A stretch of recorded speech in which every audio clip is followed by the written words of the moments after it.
Hey guys, Eurovoxx here. My name is Dominic and I'm joined by Jess. Hi, how are you? I'm good. How are you?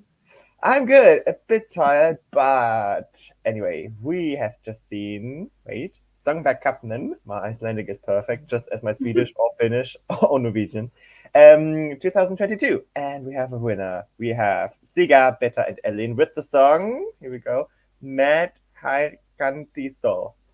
which Ooh, is which is translated to "With the Rising Sun," which is a beautiful title, I think. So, Jess, first reaction: do you enjoy the winner?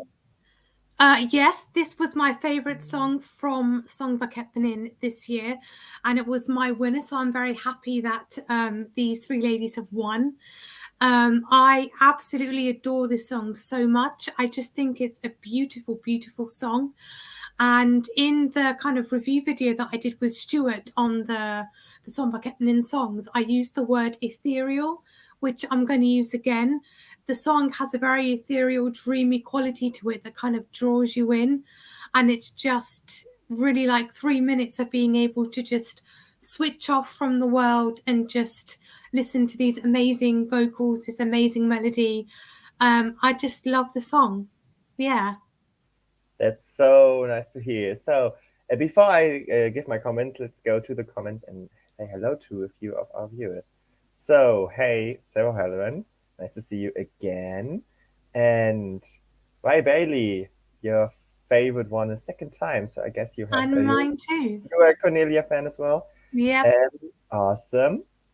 Okay, Gabriel. So again, you want me to say the title, I see. So, Met Hoikanti Sol by Ziga Beta and Eileen. They are the winners. And they were pretty surprised, I think. The first reaction was like, we really got it. We really got it. Wow. So good for them. Um, I mean, I guess being in the top two with the Daughters of Reykjavik, I guess it did, for me at one point, it seemed obvious that they were going to win after watching their performance. And I thought, that's it, it's over, they've won. So I guess I can see why the trio were quite surprised going up against Daughters of Reykjavik, maybe. yeah, exactly. And if we take a look at the betting odds, like they were definitely the underdog here. They were like almost last in the betting odds, so it was already kind Mm. of surprising seeing them advance. But then winning that overall, honestly, I wasn't expecting that. So I can see the qualities of the song. As you have said, I think it creates a nice mood and it's chilled out. And in particular, the harmonies are very good. Oh, So yeah. they blend in together very, very well. So that's a big plus. And also they're going into this country style as well.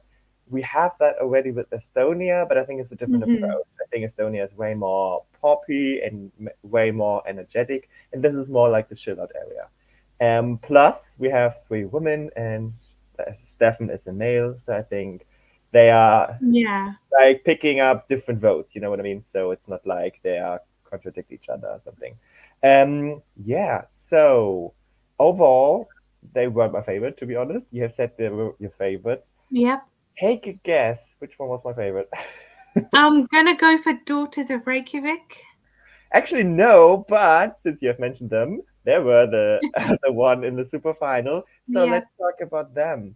So they were pretty much the opposite Oh, of the yeah. winner. They were not like chilling out. They were like in your face the whole 3 minutes. Yeah. The song is called oh, it's English. Turn this around. Yeah, that's easy. Nice But and easy. that's easy. The original one was Tryggum at Stato, and they performed it in Icelandic in the semifinals, so they had a change in the language. So, first of all, that was a lot. That's for Yes. sure. And I really like the fact that they all had their moments. So there were six individual Hmm. singers here, and even though that's quite messy by itself, and they tried and they did everything, so it's really messy, and it's like Eurovision. I think you said Eurovision bait. You quoted me on that. It was Eurovision bait, I think. Uh, but I like the fact that they had their own moment and that they had individual outfits, so you can really identify, like differentiate them from each Hmm. other, and they all had a different style, so it wasn't like conformative or something. So I really like that. Plus, it was a bit unusual to see them performing the first chorus only by three members. So usually, when you come to the first chorus, all the members are usually on stage already, but they didn't do that. So that was very interesting. Jess, what's your opinion on them? I actually really liked the Daughters of Reykjavik. They were one of my favourites going into the final. And in the nicest way possible, this was a bit of a hot mess on stage. It was very chaotic. There was a lot happening and a lot to take in. But I guess that's kind of a pro in a way because it's eye catching and it makes you want to see more and to know what the next thing that is going to happen. I'm not surprised to see them in the top two because I think it was very well deserved. And I would actually like to see them back in Songvakeppnin with another kind of, I guess, female empowerment ballad that's crazy, that's out there. I want to see more craziness from these women because I feel like we haven't seen enough or seen all of what they can do. So yeah, I was a fan of this. Not so much a fan of the staging because it was a bit too much for me, but the song, yeah, was great. Too much for you? Is that possible? It is now, Apparently it is. Okay, so let's go to the comments first. By Bailey was a mess. It was a mess, but a but mess. in a good way. Yeah, a mess can be good sometimes. So Helen saying the Reikis. I love that nickname, by the way. Had a good performance. It was definitely eye-catching and it wasn't boring at all. You're also saying that it's another girl group, and you're absolutely right, but Yeah. you knew that by the super final already because like three girls versus six girls. That was the choice for Iceland. Hi Vincent. And yeah, also we have HCB saying, "Hi Harry." Ah, that's Harry. Hi Harry, nice to see you. Doesn't have the quality where it would have qualified or come last in the semi. I fully agree on that. It kind of Mhm. reminded me of like, do you remember 2006? Of course you do. Yes, I do. Sylvia Night, Can't and say that I'm a fan, but yes. I know that Tron is a super fan. Oh yeah. So it was like we have six Sylvia Knights, and they are all fighting for attention on a tiny little space in Iceland. You know, that That's a was my good favorite. way to look at it. Yeah, it was like that, wasn't it? So we have another question like who won? Met Heikrantisol. I got this. So Siga, Beta, and Ellie won. And got it. I still have to say my favorite of the night, but there was another question which was very, very interesting, Sarah.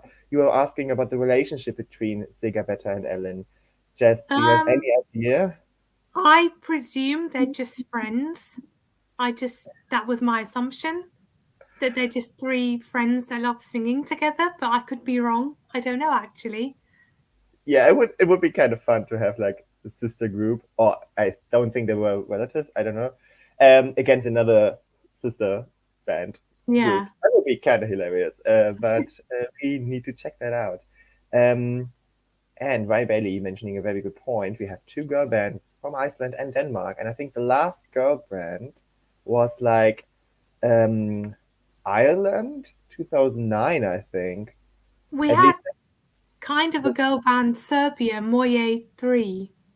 I yeah, guess they were a girl band yeah. For ish. me, that band is like playing instruments, you know. Oh yeah, But it's okay. like a girl group. For me, that's different. Okay, yeah, they were a group. It Yeah. really depends on the definition, I guess. Um, so yeah. Um, so another guess, Jess. Who was my favorite? Right. It's right. I'm gonna say Katla. Yes, you're right. The song Pada Af, which means then again. She was the first in running order. And I must say, I loved the staging. The thing with the mirror was very captivating, and I loved that. It was interesting. And especially the first shot, because you were thinking that's her, but it was only the reflection of the mirror. I think that was smart. I like the staging as like the colors. That was very powerful, and it looked bigger than it actually was because Iceland had a pretty small stage. The song was very good and powerful, even though the vocals weren't on top. I preferred the ones from the semi. Mm-hmm. Um, yeah, I'm pretty sad that she didn't even advance to the super final. The thing is, we have to mention one more thing. So in the first round, we have like 50% televote and Yeah. 50% international jury. And in the super final, where only two have advanced, it's only televote. So that mixes up a lot, I think. Yeah, were you expecting Katla to not advance to the super final? It didn't really come as a surprise that she wasn't in the top two because I feel her final performance wasn't as strong as her semi-final performance, which is a shame because I feel like she has so much potential and the Yeah. song is really good and it had a very, very striking staging to match. But for me, the performance tonight just fell a little bit flat, mostly with the vocals, and Mm, it just felt like there was something missing. So obviously, it's sad to see her not advance because she would have made, even if she won, she would have made a great entry for Iceland. But I just feel like it wasn't quite up to scratch tonight, her performance. yeah, I see where you're coming from. And also, I wasn't a fan of the blue suit. I don't know. It Mm. kind of looked more business-like, strict than it should be. You know what I mean? I Or quite no? liked what she was wearing, but I like the color, but not like the outfit overall. There mhm. was something like anyway.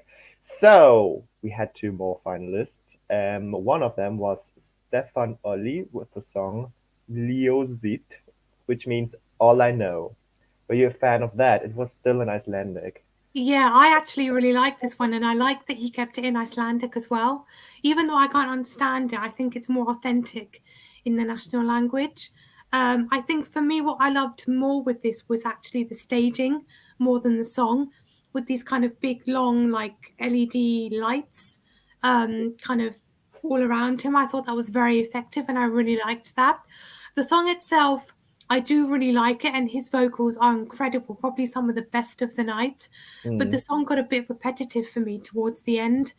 And it's like, as we're kind of getting towards the very end, it's like, oh, and here's the chorus again. I've heard it again and again and again, and there wasn't much variation for me. mm. So I like the song, but I don't love it. Yeah, I agree with you. So the vocals were amazing, and I loved the staging, even though it was very simple. I mean, he just had like light bars. But it And worked. yeah, and it worked. Simple staging can work. I think he's a very good example for that. I agree that it was a bit repetitive and kind of boring towards the end, even though his vocals were stunning. I Mhm. love them. But like it's different because both like the winning song, because someone was again asking. So for a third time, Ziga, Beta, and Eileen with the song Met Hey Kanti So. See, I'm getting better each We're time. going to be fluent Um, by the end of the night. so close. Uh, anyway, so they both were pretty stripped back and calm, I would say. But like Stefan, on the one hand, was like a bit boring towards the end because it was repetitive, I would say. And the other one was as well, like the winning song. But as we have said, it created a mood, and you were just hypnotized. I don't know if you can say that, but I I could kind of see had that, yeah. yeah, and then it's totally fine. It kind of reminds me of Slovenia 2019. You know, was it Yes, I 2019? remember It now. was 19, yeah. Yeah. Like Debbie, that also Okay. was this kind of I love this song. Yeah. So we had Stefan. So we have one more, the one from the white card, because Hmm. like two acts from each semifinal qualified here, plus one wild card just based on the jury. And the lucky ones were Amarosis with the song "Don't You Know." It was like a couple, like a male and a female. The male one was at the piano the whole time, and the female one was singing. Were you a fan of them? Not really, no, I'm afraid. Their song, I do think it's a good song. There definitely are kind of merits to the song. But for me, I found the song quite weak. It was a very kind of almost kind of slightly cheesy poppy song, but it for me that's really all it was, just kind of a bit of fun, and it was a fun, happy song, something that they very clearly enjoyed performing, which you could see, and something that did, translate well on stage. But the song itself just wasn't strong enough, in my opinion. And the chorus is just a bit too catchy for my liking. I'm still singing it even after from the semi final, which is just a bit annoying. But It was a good effort, but not one that I loved. Yeah, I see. So again, like it was dated, I think. I mean, there's a difference between being retro and being dated, and I think they were the latter. Wasn't a fan of them. Also, like the vocal performance wasn't the best. So she struggled quite a bit. So yeah, I mean, good for them being in the final. Oh yeah. But I wasn't expecting anything else. And yeah, that's from them. So we have talked about every performance. So now I would like to talk about the interval acts because we had Daddy Freya and Tusse.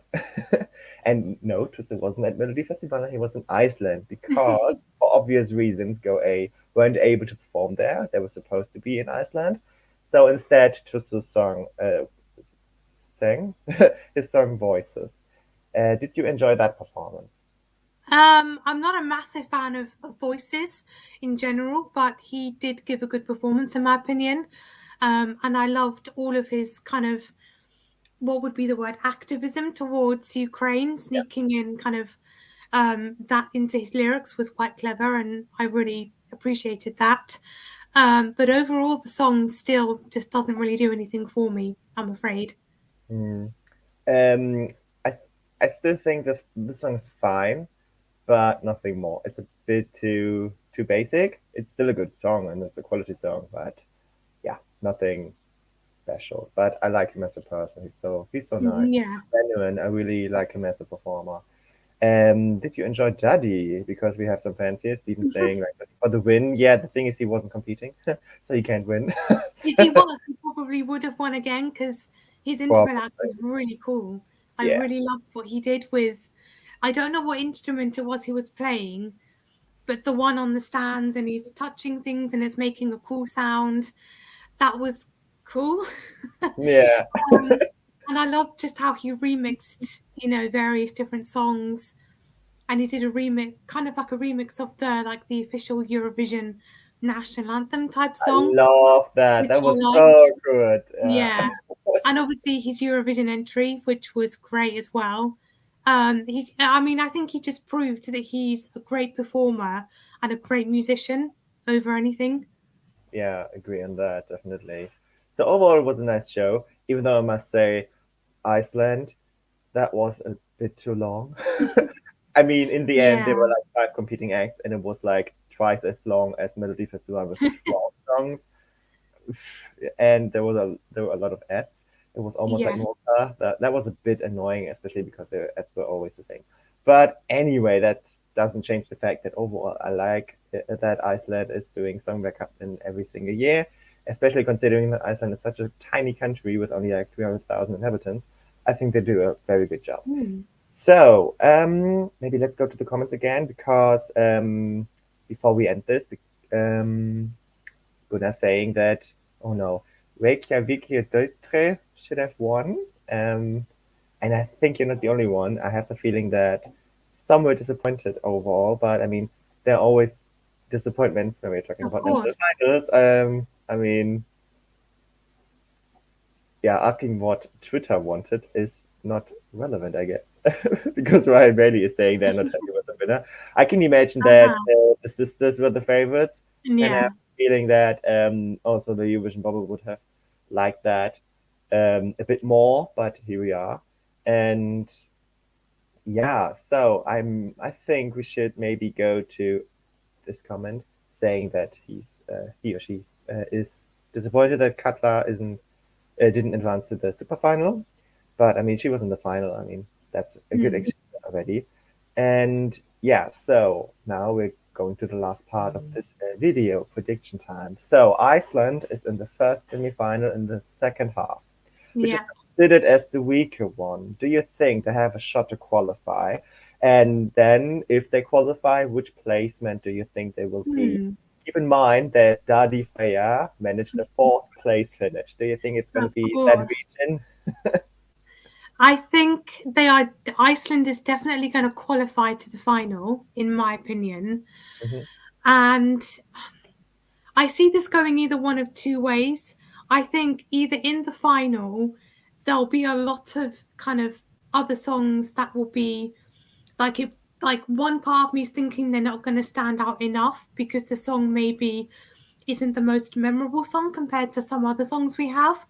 So there's one part of me that's thinking maybe kind of somewhere towards the bottom on the right hand side of the scoreboard. But then I'm thinking, what if they were to create a moment on stage similar to maybe the Common Linnets? Because it kind of has that vibe to me. So then there's part of me that's thinking they could actually do very well and be top 10 or top 5. And I'm not quite sure which way it's going to go, but I do see them in the final for sure. Okay.